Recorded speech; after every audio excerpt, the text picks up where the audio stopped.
Se abre hilo.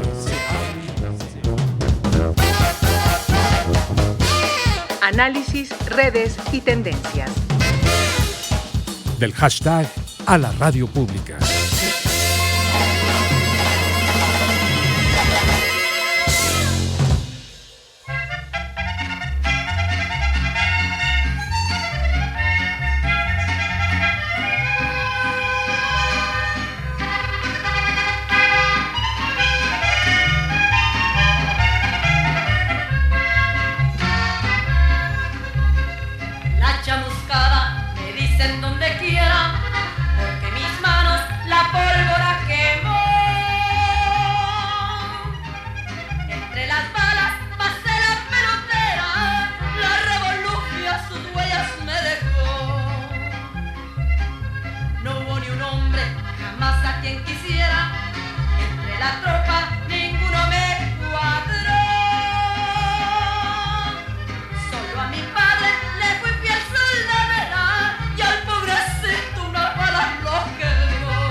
No estoy aceptando las cosas que no puedo cambiar, estoy cambiando las cosas que no puedo aceptar.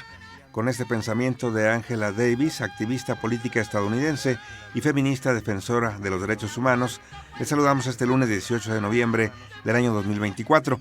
Nuestra emisión en esta ocasión es grabada y en el contexto del llamado Tiempo de Mujeres, nos ocupamos en esta oportunidad en recordar a las mujeres de la Revolución Mexicana, las olvidadas de la historia. Soy Víctor Bárcenas y saludo a Eliud Hernández en la coconducción del espacio. Eliud, ¿cómo estás? Muy bien, Víctor, un saludo a las audiencias de Se Abre Hilo. Así es, en la gesta revolucionaria de 1910 se olvida y escamotea frecuentemente el reconocimiento histórico a las miles de mujeres que ayudaron en diferentes tareas en el proceso de transformación social que injustamente han sido olvidadas. Hoy, en esta emisión, hablaremos de ellas. Así es, son muchas las mujeres que impulsaron también la gesta heroica de la Revolución Mexicana de 1910 y a 114 años del inicio del movimiento armado. Hoy nos toca reflexionar sobre su importancia e histórico papel y particularmente la presencia de las mujeres en corridos y canciones revolucionarias. Quédate con nosotros y participa. ¿Qué sabes sobre el desempeño de las mujeres en la Revolución Mexicana de 1910? ¿Qué tareas y acciones realizaron más allá de la reconocida presencia de las llamadas Adelitas? Tus mensajes envíalos con la etiqueta Se Abre Hilo y vincula tus comentarios con el hashtag Mujeres y Revolución.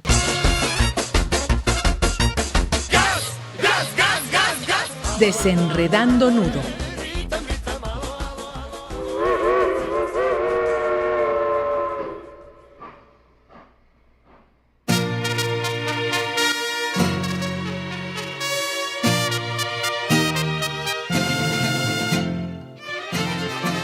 Yo soy rielera, tengo mi Juan, él es mi encanto, yo soy su querer. Cuando le anuncian que ya se va el tren, adiós mi rielera, ya se va tu Juan. Tengo mi par de caballos para la revolución, uno se llama el Canario y otro se llama el Gorrión. Yo soy rielera, tengo mi Juan, él es mi encanto, yo soy... Durante décadas, al analizar la revolución, la mirada se centró en el liderazgo masculino. Sin embargo, las mujeres participaron decididamente como generalas, periodistas, enfermeras, rescatistas, espías, dinamiteras, entre otros cargos destacados.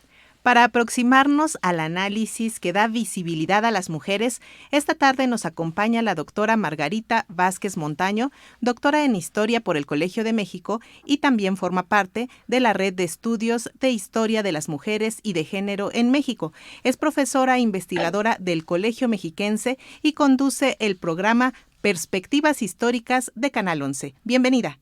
Muchas gracias. También nos acompaña aquí en esta oportunidad la licenciada Heyeli Hernández Correa del Instituto Nacional de Estudios Históricos de las Revoluciones de México. Licenciada, buenas tardes, bienvenida también. Hola, ¿qué tal a todos? Muchas gracias por la invitación.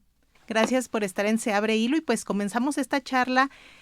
Doctora Margarita, ¿Dónde se encontraban las mujeres antes de la revolución? Es decir, ¿qué roles sociales desempeñaban en el porfiriato? Bueno, hay que pensar de manera mucho más global lo que está pasando a finales del siglo XIX en México y en otras partes del mundo. Es el surgimiento como con mayor ahínco, por un lado, del movimiento feminista ligado en primer lugar al sufragismo, pero también a la lucha de las mujeres de aquella época por el acceso a la educación, ¿no? Por ejemplo, o a espacios de trabajo, en fin. Y en ese sentido habría que pensar el siglo XIX como un momento también de muchas contradicciones, porque al tiempo que las mujeres sí están accediendo a espacios educativos, hay un proceso, por ejemplo, de feminización, como le llaman las historiadoras, en la profesión de, pues, para maestras, ¿no? Hay un gran número de mujeres que están estudiando, ¿no? Para ser maestras en en la escuela normal, por ejemplo. Y en ese sentido, por otro lado, habría que pensar que al mismo tiempo hay una serie como de pautas o de normas en donde las mujeres todavía están en una especie de como de corset, en donde se les impone un deber ser que es contradictorio a la realidad que está viviendo el país en procesos de modernización, pero también cargados de muchísima desigualdad. Por un lado, tenemos también la entrada de las mujeres al espacio de trabajo en las fábricas, es decir, pero también tenemos un ejercicio en el campo por parte de las mujeres, es decir, hay una presencia muy activa de las mujeres, no reconocida obviamente, y que pues va a ser el semillero de alguna u otra forma para que estas mujeres pues se unan a asociaciones, a grupos que van a empezar, por un lado, a disputar la política hegemónica y a cuestionar la dictadura de Porfirio Díaz, y por el otro, pues también a crear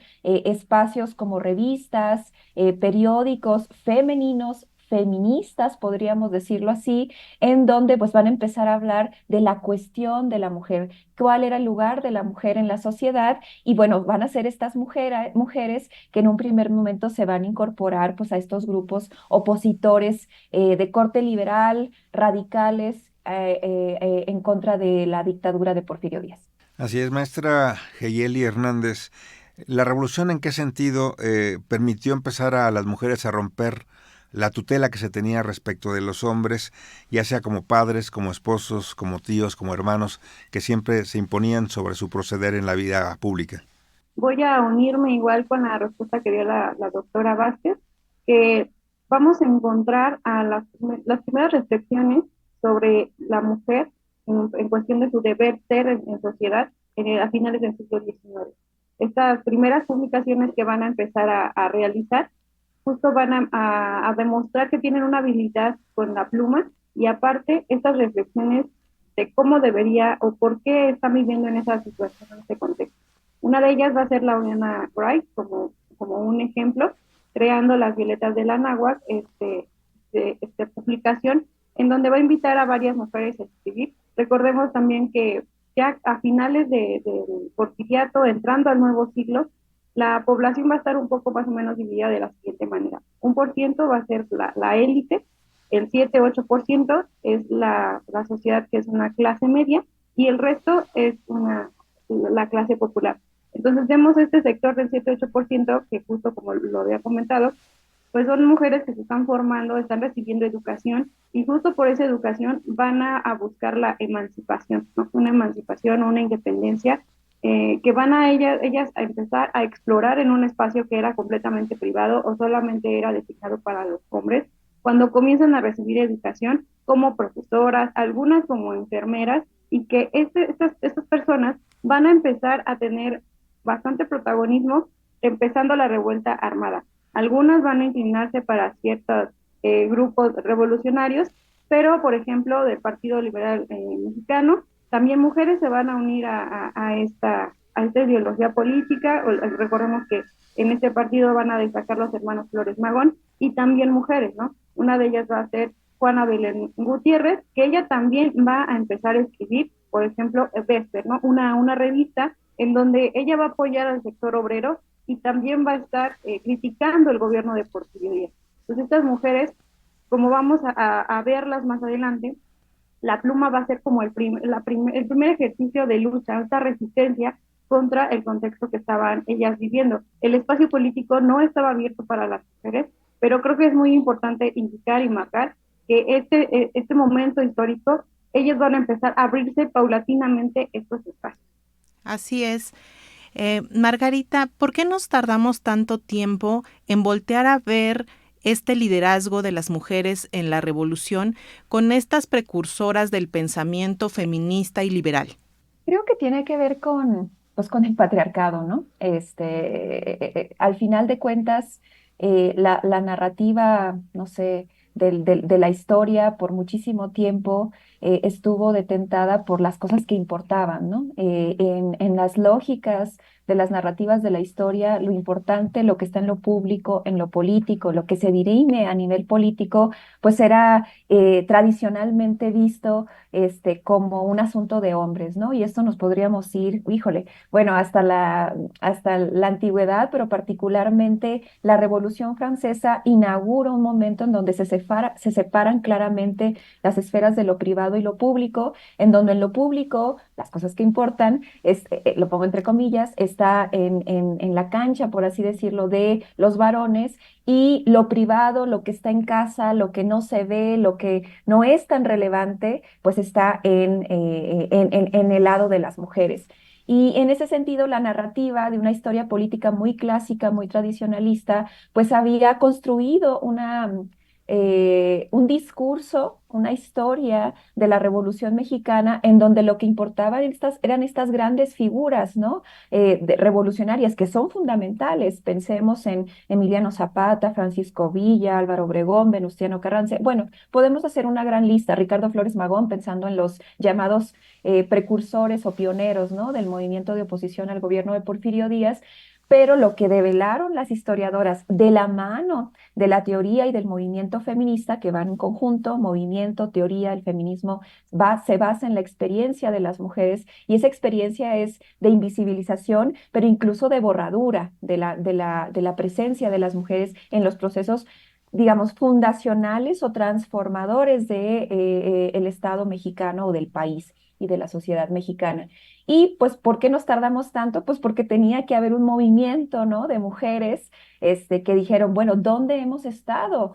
¿Dónde han estado nuestras ancestras, si lo queremos decir en esos términos, en esos procesos fundacionales o de transformación de la vida política, social y cultural del país? Y lo que empezaron a develar estas historiadoras es que estaban ahí. Es decir, en cada uno de los procesos, no solo la revolución, la independencia, la reforma, en cualquier momento hay mujeres que están presentes en los procesos, y además son mujeres que están vinculadas incluso a los espacios de poder. Pienso, solo por poner un ejemplo, en Hermila Galindo, ¿no? Una mujer que viene de estos movimientos pioneros o primigenios de la oposición a Porfirio Díaz, y que se vuelve además la secretaria particular de Venustiano Carranza, una de las mujeres más importantes, que va a explicar cuál es la mirada que tiene hacia el exterior el carrancismo, pero además es una feminista declarada, ¿no? Que está pensando en el cuerpo, en la sexualidad de las mujeres, en el placer, pero al mismo tiempo en el sufragio, en la educación. En fin, creo que valdría la pena decir que hay un proceso de justicia, ¿no? Que está teniendo lugar desde hace algún tiempo, pero creo que es más evidente hoy con la llegada de Claudia Sheinbaum a la presidencia de México. Hay un proceso de justicia en la narrativa de la historia de nuestro país. Las mujeres han sido fundamentales, incluso aquellas que han sido como minimizadas por su rol como las llamadas soldaderas, por ejemplo. Si nosotros lo traducimos a las lógicas de la teoría y la propuesta feminista, podríamos decir que sin las soldaderas, porque son el sostén de la revolución, porque alimentan, curan, sostienen anímicamente a un movimiento, sin las soldaderas probablemente la revolución hubiera sido otro. O sea, el ser humano necesita comer, ¿no? Es el elemento básico para que el ser humano opere. Las soldaderas fueron fundamentales para el movimiento revolucionario, solo por poner un ejemplo. Entonces, pensar por qué nos tardamos tanto. Bueno, hay que entender que hay procesos, ¿no? Y que las mujeres vivieron un proceso de concientización de su lugar en la sociedad y cuestionaron ese lugar al cual ellas habían estado ceñidas a ese espacio privado del cual explicaba. Pues abonando mucho a ese proceso de reivindicación y de visibilidad de la importancia que tuvieron las mujeres en el contexto de la Revolución Mexicana. Siempre que hay una guerra, hay tragedia, hay muerte, pero también particularmente enfermeras fueron parte de lo que se destacó mucho en ese momento histórico. Y bueno, hablar de la Cruz Blanca Neutral con mujeres como Elena Arizmendi y Sara Perales, que acusadas de no ser neutrales por simpatizar con Madero, pues fundaron luego la Cruz Blanca Mexicana. ¿Qué destacar de los aportes de las mujeres y su vinculación con el papel como enfermeras? Jalieni Hernández. Las enfermeras justo van a ser una parte muy medular, porque ellas, al final, remitiendo a lo que había comentado, se fundó la escuela de enfermería durante el porfiriato, a finales del porfiriato. Algunas ya empezaron a profesionalizarse, sin embargo, con el estallido armado, pues esta carrera más bien se va a ver truncada. Algunas incluso salen del país para seguir sus estudios en Estados Unidos, principalmente en Texas, pero nada más aquí en nuestro país estaba en funciones la Cruz Roja Mexicana y solamente tenían el mandato de atender a los federales. Los demás heridos pues no estaban siendo atendidos y por ello surge una organización que ya lo habían comentado, que es la Cruz Blanca Neutral. Esta va a ser fundada por Elena Arizmendi, quien ella se encontraba justo en la frontera, y ahí en la frontera coincide con Madero y con Sara Pérez al conocerse cuando son exiliados, y al escucharlos va a simpatizar con este movimiento. Y ella después, al enterarse que comienza la primera batalla de la Revolución en Ciudad Juárez, ve esta necesidad de atender a los heridos en batalla y decide conformar esta organización en conjunto con otros compañeros médicos y enfermeras, también de aquí de este país, de México, y conforman esta organización de socorro de manera inmediata. Otro ejemplo también va a ser Leonor Villegas de Luzón, que ella va a fundar la Cruz Blanca Constitucionalista, igual de una manera muy, digamos, radical. Incluso ella va a empezar a utilizar las primeras ambulancias y remito con lo que tenían a la mano, ¿no? Un automóvil de manera que solamente era dedicada para llevar y traer heridos después de las batallas. Las enfermeras también hay que posicionarlas en su lugar, es decir, ellas en la emergencia, con todo el peligro que implicaba estar en medio de las batallas, pero se diferenciaban siempre con una insignia, ya sea con un brazalete blanco, justo con la cruz, dependiendo de qué organización pertenecían, para que los identificaran en batalla y no las atacaran, o también a los médicos. Y también cabe decir que en la División del Norte va a ser el primer ejército que va a integrar dentro de sus trenes militares vagones especiales, vagones hospitales, donde tenían que curar a sus heridos, tenían que atenderlos. Claro, esto significa que era un gran reto, pero sí es importante mencionar que esta brigada sanitaria, en apoyo de la Cruz Azul Mexicana, van a fundar este nuevo servicio. Igual los zapatistas van a recibir a las enfermeras, pero todos los ejércitos entendieron que en sus filas deben incorporar este servicio. Entonces creo que las enfermeras son muy importantes, y creo que siempre en una necesidad y en un momento de guerra, ellas y ellos van a ser uno de los protagonistas, y la Revolución Mexicana no quedó atrás. Así es. Y la importancia del ser femenino también se inmiscuye en esta historia, porque hablamos también de Carmen Vélez, alias la Generala, de Carmen Amelia Robles, nombrada Coronel Amelio Robles, y de muchas otras mujeres, incluso Pedro Herrera, que de una u otra manera tuvieron que renunciar a este ser femenino para ser respetadas, aunque también hubo sus excepciones. ¿Qué nos puede decir, doctora Margarita Vázquez? Sí, muchas gracias. Creo que hay dos dimensiones, ¿no? Está el caso de las mujeres que, más que una renuncia, ¿no? Porque pareciera como que sacrificio así, ¿no? Uh-huh. Yo lo veo más como una estrategia por un lado de supervivencia, ¿no? Es decir, hay que pensar que la revolución también es un acto pues violento, ¿no? Porque implica una guerra, ¿no? La pérdida de vidas, pero también violencias de otro tipo, ¿no? Y en el caso de las mujeres, las violencias que van a vivir, pues están vinculadas al abuso, ¿no? Al uso del cuerpo, en fin. Hay muchas historias al respecto, ¿no? En donde se narran o se cuentan, incluso se contaba en la oralidad, ¿no? De cómo, por ejemplo, cuando llegaban ya sea huestes revolucionarias o federales, pues tenían que esconder a las hijas, ¿no? Para que no fueran violadas o robadas. Y las que se involucran en el movimiento revolucionario desde la lógica no tan intelectual, sino pues ahora sí que en las huestes, ¿no? En las diferentes facciones, tienen que desarrollar ciertas estrategias, primero pues para cuidar. Sí, y la otra para poder alcanzar rangos militares, eso es por un lado. Y que creo que es muy importante, y ya las mencionabas algunas de ellas, pues logran obtener algunos cargos con una especie como de performance, vayamos a decirlo así, en donde pues se visten de manera masculina, según los estándares de la época, pues para poder subvertir de alguna manera las dinámicas y los roles en donde las mujeres en el espacio militar pues no tenían acceso a este tipo de cargos, ¿no? Generalas, coronelas, que estuvieran al mando de alguna gavilla, alguna hueste, etcétera. Y por el otro lado, hay un caso paradigmático que es Amelio Robles. Aunque, digamos, Amelia, cuando era Amelia, Ujú. de alguna manera ella hace ese proceso, digamos, de performance, de transformar su apariencia para poder incursionar en las armas, en el ejército zapatista, digamos, ahí hay un cambio de identidad.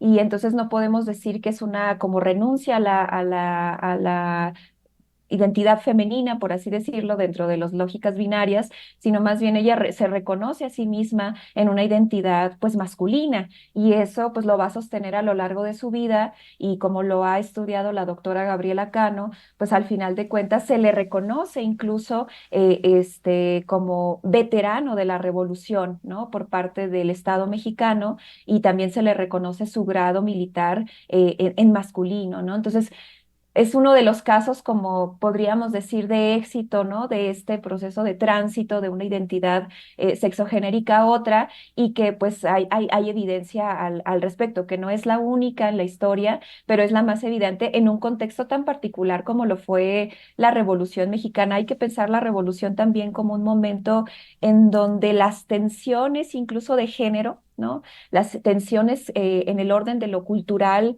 de las mentalidades, pues como que se dislocan un poco, ¿no? En la bola, en el propio andar de la revolución, y eso pues abre compuertas que además ya no se vuelven a cerrar. Un caso es Amelio Robles, pero el otro es el mismo caso de las mujeres. Es decir, la revolución les permite a las mujeres accionar políticamente desde diferentes lugares de enunciación. Enfermeras, propagandistas, intelectuales, toman las armas, etcétera, etcétera, y esa puerta no se vuelve a cerrar.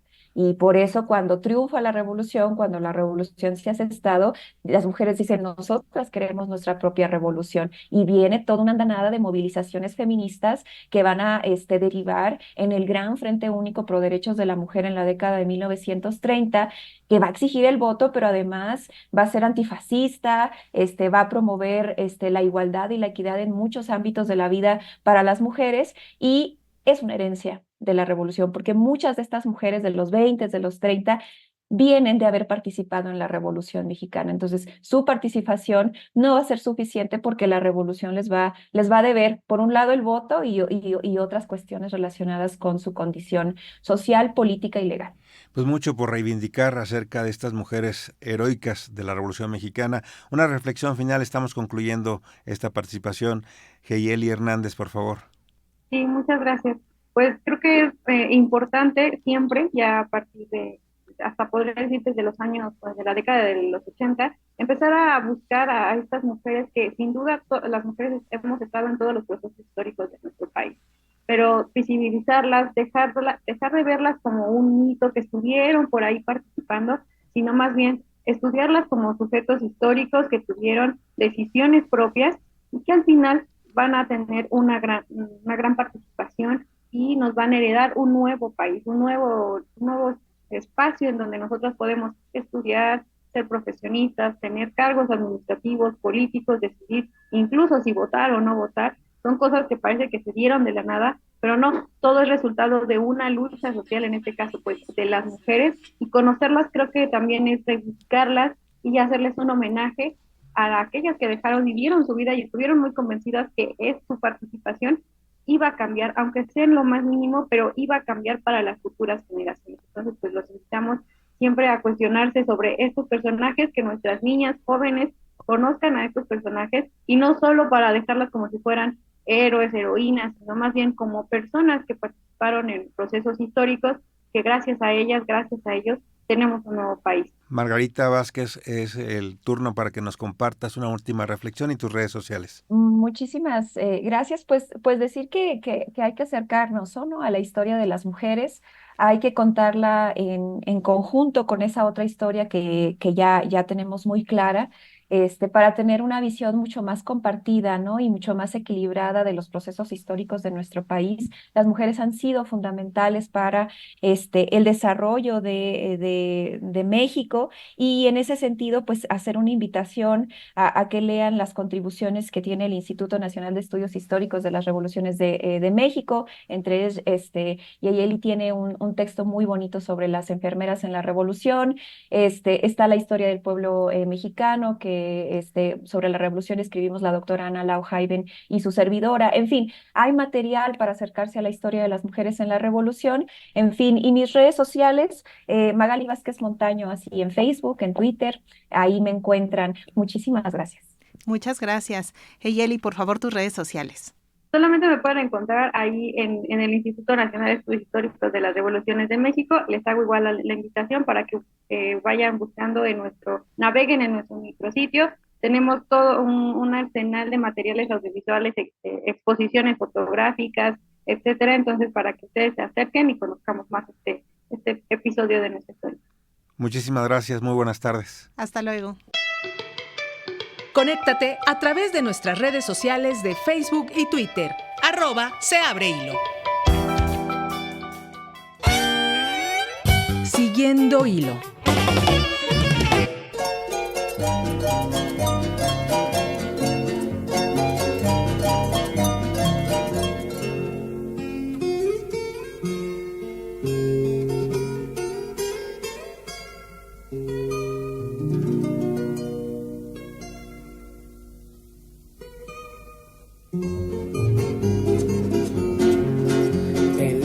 De una abrupta serranía, acampado se encontraba un regimiento y una moza que valiente los seguía, locamente enamorada del sargento.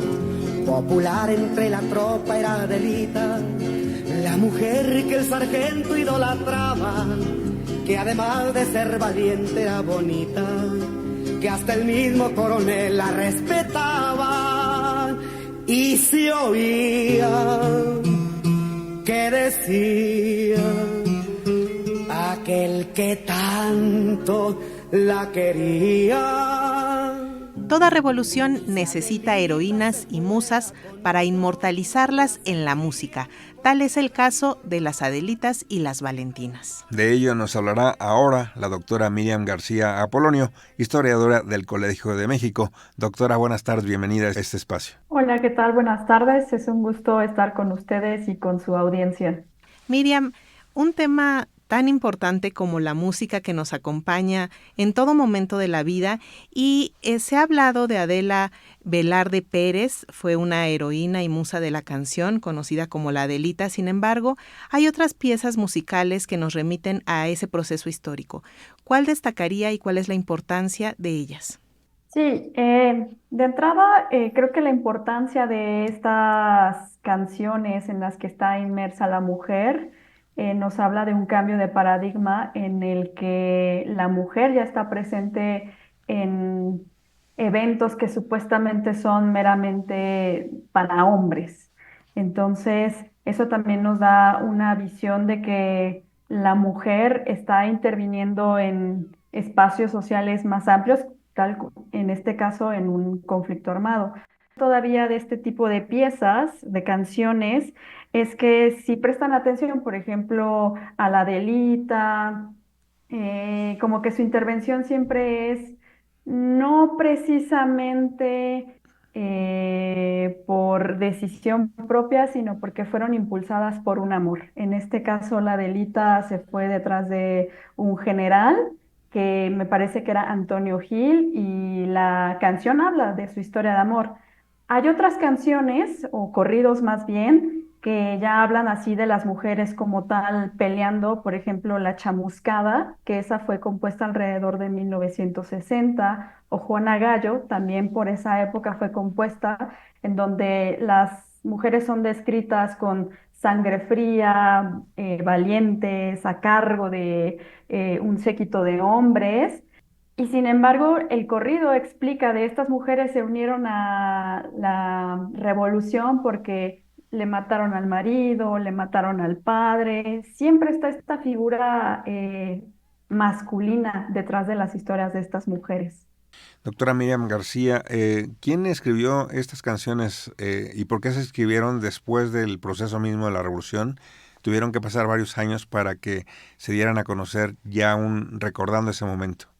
Sí, estas canciones son anónimas. La Adelita no. Esta sí fue retomada de una melodía popular de Sinaloa, pero en 1913 Luis Reyes tomó la melodía, bueno, más bien la retomó y le puso la letra que actualmente conocemos. Y me parece que fue bastante sonada durante el tiempo de la Revolución. Las otras canciones, la mayoría suelen ser anónimas, pero si están bastante interesados en conocer o sea, las letras, el año aproximado en las que fueron compuestas o recolectadas, está el autor Vicente T. Mendoza, quien hace una labor extraordinaria en el rescate de este repertorio. Ahora, ¿por qué muchas de estas canciones las encontramos en los 50, en los 60? Mi explicación primero es que durante los tiempos de la guerra, pues la gente está ocupada tratando de sobrevivir, peleando, entonces obviamente que el plano sonoro queda en un segundo término.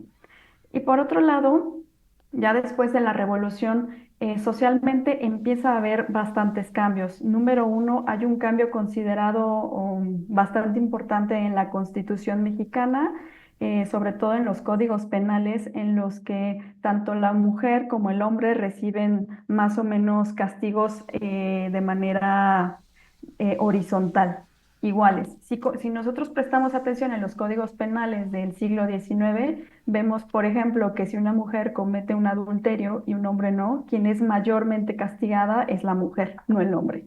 Entonces, estos cambios se ven ya en los 30, en los 40, en donde ya es un poco más igualitario. Por otro lado, me parece que la intervención de la mujer en la vida laboral, eh, eso como que cambia la perspectiva de la sociedad, porque antes la mujer tenía que estar encasillada en su familia, en cuidar el hogar, a los hijos, en la crianza, entonces como que este estereotipo que pues era lo que tenían de expectativa la sociedad en general, pues se está quebrantando. Entonces me parece que por un lado estas canciones retoman a estas mujeres valerosas, con estas insignias meramente masculinas, que no quiero decir que las mujeres actualmente no lo tengan, pero para la época es necesario tener sangre fría, ser valientes y de alguna manera tener violencia en la sangre. Por otro lado, también considero que los corridos en la revolución, o sea, que hablan sobre la revolución, sí nos muestran este aspecto de la valentía, pero también hay otros aspectos que se deben de reconsiderar, como por ejemplo que durante los años 60 se siguen produciendo canciones donde la mujer sigue siendo señalada por tener este tipo de actitudes, por cometer algún adulterio, por dejar a la familia, o sea, sigue siendo señalada, o sea que la sociedad del todo no ha cambiado del todo, o sea, su concepción de valores en torno a la figura femenina. Miriam, ¿por qué se atribuye a los corridos revolucionarios la capacidad de rescatar la memoria histórica, valores culturales, artísticos y sociales de aquella época? Me parece una excelente pregunta. Considero que los corridos son una excelente fuente primaria para conocer la ideología de la sociedad, pero no de no de todo el sector social, sobre todo de las clases populares. Porque, bueno, si revisamos, por ejemplo, los orígenes de los corridos, en el siglo XIX estos se difundían en impresos callejeros bastante baratos, por ejemplo, los de Antonio Vanegas Arroyo, y quienes los vendían eran pregoneros, los cantaban al momento y quien podía o quien sabía leer, pues los compraba y en su casa los tocaba. Y muchas veces las letras o el contenido de estos corridos hacía alusión a historias que generalmente eran de bandidos vistos como Robin Hood, como el bandido social que robaba para darle a los pobres, o generalmente también reflejaban como anhelos, deseos de estos sectores populares. Ya para la época de la Revolución me parece que es bastante importante ver que los corridos, además de mostrar que también las mujeres son partícipes, que pueden ir como enfermeras, que también se enamoran de estas grandes figuras revolucionarias, también reflejan como que el anhelo, en cierta manera, de que la mujer sea vista, sea más visible ante la sociedad. Claro, doctora Miriam García, el asunto de no saber los orígenes propiamente de muchas de estas canciones nos lleva a dudar realmente de si son propiamente para ensalzar la labor de la mujer en la revolución o para asignarle un papel en específico. ¿Cuál sería su punto de vista? Me parece que, bueno, en general, si hacemos como un estudio riguroso sobre el origen de varias canciones, incluso de la época colonial, muchas veces vamos a encontrar que los autores son anónimos. Probablemente, sobre todo en este tipo de canciones del siglo XIX, del siglo XX, muchas veces también ya eran conocidas por por las mismas clases populares. Se cantaban en palenques, en fiestas patronales, en el espacio público, vaya. Entonces, así es un poco más complicado rastrear el autor, el compositor de estas piezas. Sin embargo, considero que más allá de la ausencia del autor o no, lo importante es ver el contenido y el tipo de valores sociales que se aprecian en estas piezas. Ujú. ¿Qué figuras o personalidades, Miriam, se mitificaron a través de la música y otras artes durante la Revolución y bueno, que han llegado hasta nuestros días gracias a estas piezas?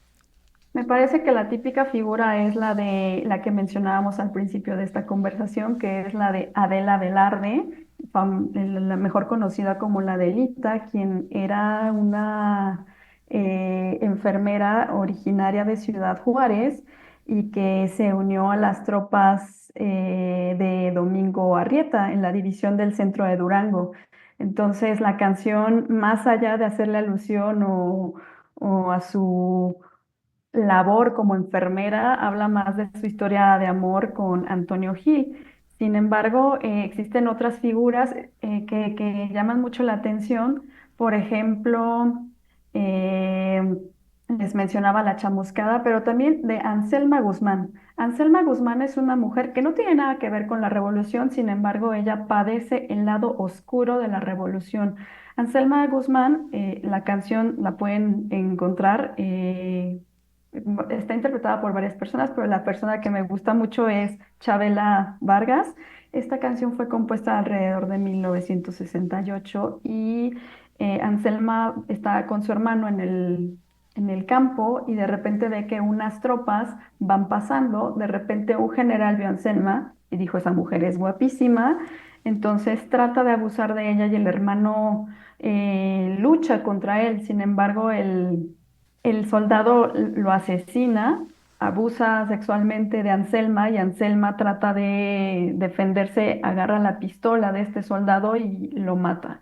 Entonces, también es esa otra parte de la mujer dando justicia por mano propia de eventos de esta naturaleza que, como bien sabemos, la guerra trae. O sea, la guerra no solamente es, la Revolución Mexicana no solamente busca la libertad, derechos igualitarios, sino también tiene estos lados oscuros en donde la mujer literal pone justicia por mano propia. Doctora Miriam García, ¿qué representa entonces la figura mítica de la Valentina? Me parece que la Valentina sí da una muestra de alguna manera del tipo de mujer que se espera, del honor femenino que se tiene durante la época. Eso es lo que podría rescatar, sobre todo el honor, pero sobre todo también el honor que tiene con el movimiento revolucionario. Eso es muy importante en este tipo de movimientos que de alguna manera son un tanto ilegales, porque es una guerra al fin y al cabo, lo que sobresale es tener honor con el movimiento, pero también una especie de compromiso social con los que están luchando y con la ideología que está representando. Así es. Pues le agradecemos mucho a la doctora Miriam García Apolonio, historiadora del Colmex, por haber estado esta tarde en Se Abre Hilo. Muchas gracias. Gracias a ustedes. Por favor, comparta sus redes sociales. Sí, me pueden encontrar en mi página de academia.edu. Me encuentran como Miriam García Apolonio. Perfecto, muchísimas gracias. Muy buenas tardes. Buenas tardes.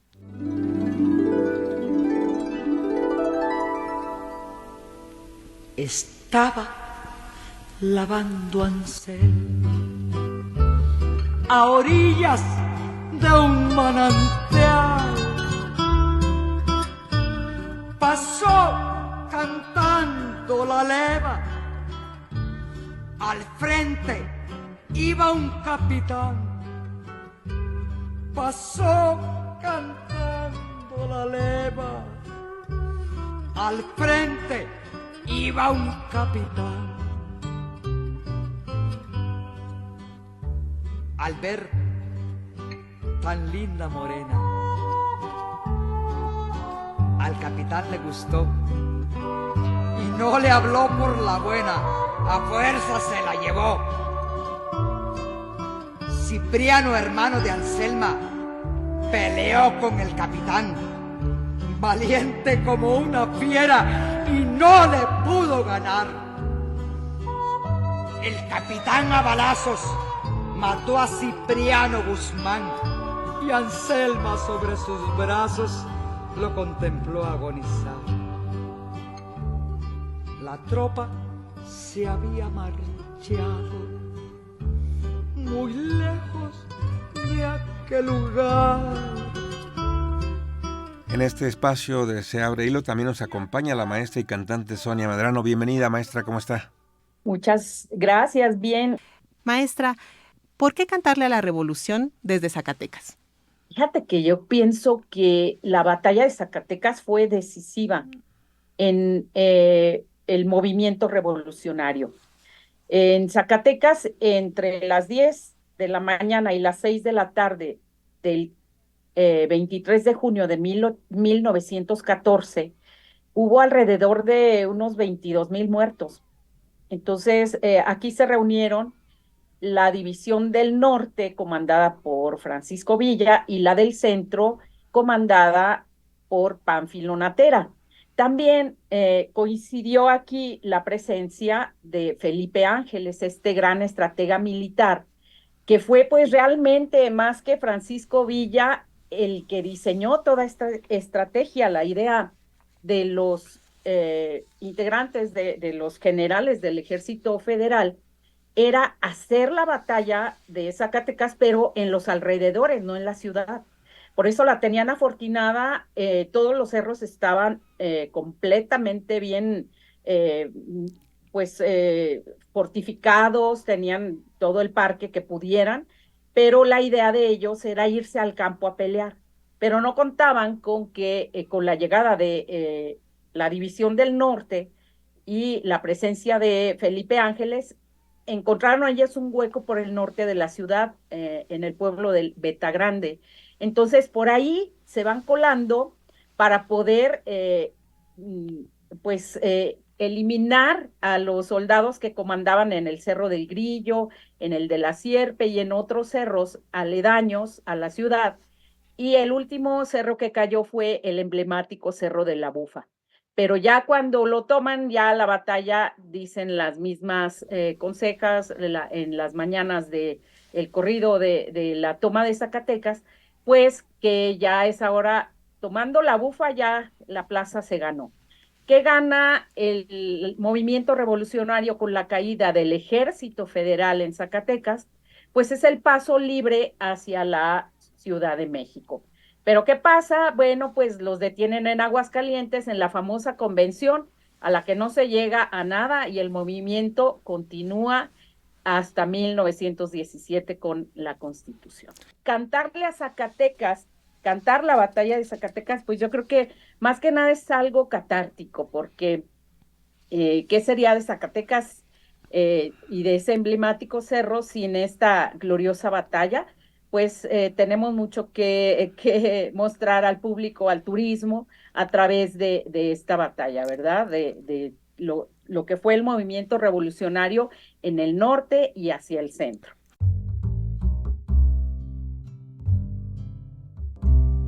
23 de junio, año del 14, muy cruenta batalla aquí se libró. Contaba mi abuelo, chiflaban las balas, la tierra temblaba, pues él lo vivió.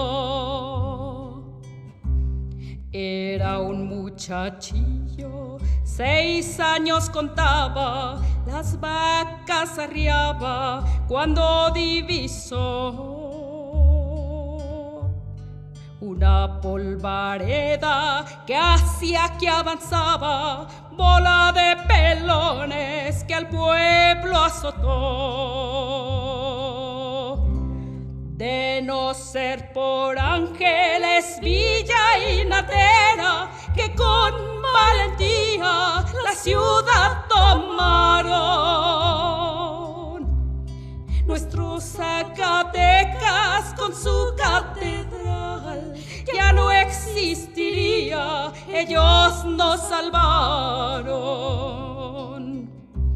Si cierro los ojos a pesar del tiempo, a mí me parece que lo estoy viviendo. Amargos lamentos escucho de heridos, de madres y esposas, grandes alaridos. Maestra Sonia Medrano nos hizo llegar una canción, el corrido de Bonifacio y Valentina. Ahí apreciamos pues unas frases que dice: escondidas las mujeres llorando se deshacían, no las fueran a ultrajar, pues esa fama tenían. Esto refleja también la violencia que se sufría por parte de las mujeres y de carácter sexual. ¿Qué decir sobre ello? Pues mire, este corrido es el resultado de una convocatoria que se hizo en 2014 para conmemorar el primer centenario de la batalla de Zacatecas. Y lo convocó parece que la 56 legislatura de Zacatecas, y surge pues mi idea de hacer este corrido. Es una creación a partir de los testimonios de mi familia. Yo creo que, fíjese que yo no gané en el concurso, obviamente porque no hice apología de los héroes, ¿verdad? Sin embargo, es el testimonio de mis ancestros, de mi abuelo paterno, don José Refugio Medrano, a quien en los 60 le pedían que si podían poner una placa en su rancho, y los mandó, yo creo que al rancho del expresidente López Obrador, porque dijo que no, que de ninguna manera podían poner una placa allí porque secuestraron al abuelo, al papá de él, a don Bonifacio, al abuelo de él, lo secuestraron a don Bonifacio Pichardo. Entonces lo secuestraron para que les diera plata, pues que les diera dinero. Era otro de los formas de hacerse de recursos para el movimiento. Era el saqueo, el robo, pero aparte el secuestro. Y a él lo secuestraron justamente para que soltara, o sea, a dónde había escondido el dinero y financiar así la causa. Entonces, la presencia de ellos, yo no lo podía creer mucho porque decía, bueno, pero ellos tenían sus trenes, tenían sus vagones, ¿cómo que vienen aquí a este rancho a pernoctar?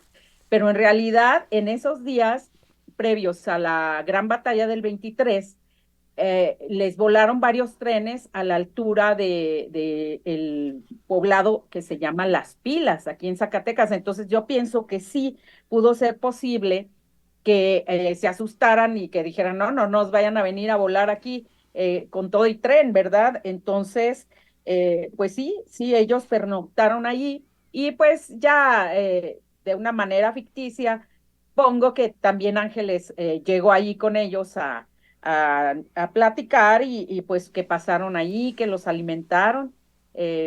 Entonces, bueno, pues es alguna manera de reconocer también la sangre de los familiares que se vertió aquí en Zacatecas en aras del movimiento revolucionario. No Así todos es. estaban de acuerdo, aquí era un ranchero, el abuelo Bonifacio era un ranchero, pues que tenía sus vaquitas, sus tierritas, no era un gran terrateniente como en muchos otros casos, pero pues ahí agarraban parejo, no se tentaban el corazón, y sí, a raíz de ese movimiento, la hija de él, que se llamaba Valentina, agarró a sus dos hijas mayores y se las llevó al norte y la familia se fragmentó, ya nunca volvieron a estar juntos. Y como esta, yo pienso que hay muchas historias en nuestro país.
Las mujeres llorando se deshacían, no las fueran a ultrajar, pues esa fama tenían, secuestran a Bonifacio a punta de carabina.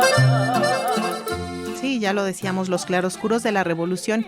Maestra Sonia Medrano, ¿puede ser el corrido un elemento pedagógico para hablar de las mujeres en la revolución, de lo que les tocó vivir y enfrentar en aquella época?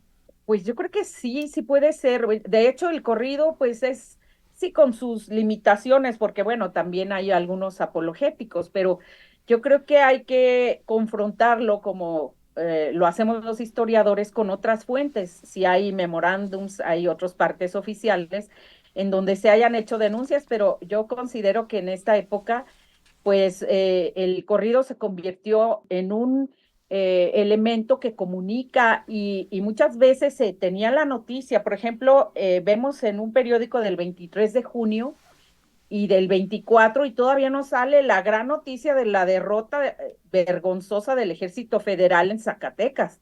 Ahí siguen diciendo, no hombre, traemos aquí 25 cañones y todos van a llegar a Zacatecas para combatir a los revoltosos. Ahí eran los rijosos, revoltosos, malandrines y todos los adjetivos malos que se les ocurran. Ahorita ya los vemos como héroes revolucionarios. El corrido nos muestra esa parte que no fue escrita ni por periodistas, ni por escritores, sino que el mismo pueblo recoge esos testimonios y los dejó para la posteridad. Y se llama corrido porque, pues sí, justamente estas hojas corrían de mano en mano. Maestra Sonia Medrano, ¿qué recomendaría a nuestras audiencias escuchar de corridos para celebrar esa revolución y recordar a las mujeres? Pues mire, por ejemplo, está el corrido de la Juana Gallo, que el mismo autor, don Ernesto Juárez, ya de feliz memoria y zacatecano orgullosamente, él creó incluso un libreto que se tradujo al ruso. Esta película de la famosa Juana Gallo es un mito. También hay que desmitificar esas imágenes, ¿verdad?, de la revolucionaria, que bueno, Juana Gallo sí fue una mujer valerosa, que se confrontaba aquí en Zacatecas y denunciaba en lo que no estaba de acuerdo, era muy religiosa, pero pues definitivamente su canción de Ernesto Juárez es un mito, y él mismo lo reconoció en varias entrevistas. Pero bueno, pues están la Adelita, la Valentina, la Cucaracha, la Rielera, que también habla de la revolución. Pero sí hay que tener muy en cuenta que todas estas composiciones fueron, la mayoría, una parte de esa retórica que se mostró en las películas sobre la revolución, que fueron posteriores, fueron como en los 50, 60, ya cuando se crea todo este imaginario colectivo y se trata de legitimar los beneficios, entre comillas, de la revolución, ¿verdad? Claro. Bueno, pues vimos que no todo se acabó en 1917. Pues le agradecemos muchísimo, maestra Sonia Medrano, cantante también, intérprete, por haber estado esta tarde en Se Abre Hilo, y por favor compártanos sus redes sociales. Sí, cómo no. Bueno, pues yo también tengo artículos en la página de Academia, aparezco como Sonia Medrano Ruiz, y igualmente en el Facebook como Sonia Medrano Ruiz. Ahí me pueden encontrar. Y bueno, estos corridos, sobre todo varios corridos como el de la toma de Zacatecas, está en las redes sociales también. Hay una compañía, Tempus, en la que grabé un CD precisamente con corridos del libro del maestro Cuauhtémoc Esparza Sánchez. Son muy interesantes, no todos son de la revolución, pero ahí nos da muestra de la importancia del corrido como un medio de comunicación para propagar las noticias que no se podían poner en un periódico o que definitivamente a nadie le interesaba divulgar. Pero el corrido sí lo hizo, y pues es un medio maravilloso que tiene todavía vida larga, a diferencia de lo que pensaba el maestro Cuauhtémoc Esparza Sánchez, que decía que en los 70s que estaba condenado a desaparecer, y pues lo vemos más vivo que nunca, ¿verdad? Está con todo. Está con todo. Muchas gracias, maestra Sonia Medrano. Se abre hilo. Análisis, redes y tendencias. Todo este equipo de periodistas consciente de la importancia de tener información cierta y verificada en estos tiempos, les damos las gracias por escucharnos. Participamos en la producción e investigación Lénica Ávila. El manejo de redes, Ángeles Hernández. Asistencia de producción a cargo de Jani López. Controles técnicos, Alejandro Ramírez. En el guión y la conducción nos despedimos esta tarde, Eliud Hernández y Víctor Bárcenas. Les esperamos la próxima semana aquí en Radio Educación. Pásenla lo mejor posible. Recuerden que Se Abre Hilo se retransmite todos los martes a las 10 de la noche por la señal del 1060 de amplitud modulada.